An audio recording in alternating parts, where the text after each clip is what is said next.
और मैं इंटरेस्टिंग बात बताऊं कि मैं तो शास्त्रों के बगैर मुझे समझ आई कि गुरबाणी को समझा ही नहीं जा सकता। वेदों और शास्त्रों के ज्ञान के बगैर गुरबाणी के मुहावरे को समझा नहीं जा सकता।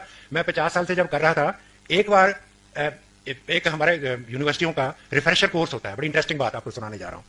तो मैं तो वेदों का गुरबाणी का साथ में जो संबंध था उसको मैं पढ़ाता था। तो एक पार्टिसिपेंट खड़ा हो गया, कहता सर आप तो गुरबाणी को हिंदुइज्म की तरफ लेके जा रहे हो। मैंने कहा मैं नहीं लेके जा रहा, ये खुद ही जा रही है। वो कहता कैसे जा रही है?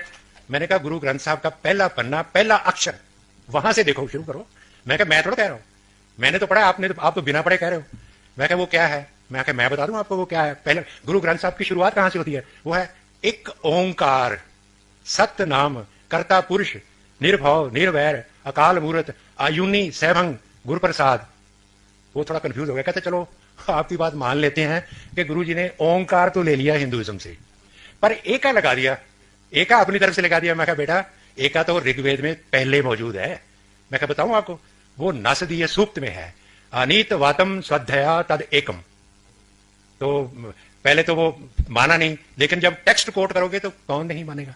मैंने कहा देखो, अब हमारा ऋषि 5000 साल पहले वैदिक ऋषि हमें कहता है एकम सद विप्रा बहुधा वदंती। मैंने कहा गुरु नानक भी यही बात अपनी भाषा में कहते हैं, जैसे मेरे गुरु जी ने कहा है। गुरु जी को मैं ऋषि कहता हूं, ऋषि और आचार्य के सुमेल हैं। तो मैंने कहा देखो गुरु नानक भी यही बात कहते हैं, अपनी भाषा में कहते हैं एक का सुरति जेते हैं जी। जितने भी जीव हैं उनकी कॉन्शियसनेस एक है। एक का सुरति जेते हैं जी, सूरत विहूणा कोई ना की। कोई भी व्यक्ति जीव सूरत के बगैर नहीं। और अगली बार है कि जे ही सूरत तेहा तिन राह। आदमी का रास्ता वही है जो उसकी कॉन्शियसनेस सुनाती है। और गुरु गोविंद सिंह कहते हैं आप अपनी बुद्ध है जेती, वर्णत भिन्न भिन्न तो हिति। तो मतलब ये विचार वही है कि एकम सद विप्रा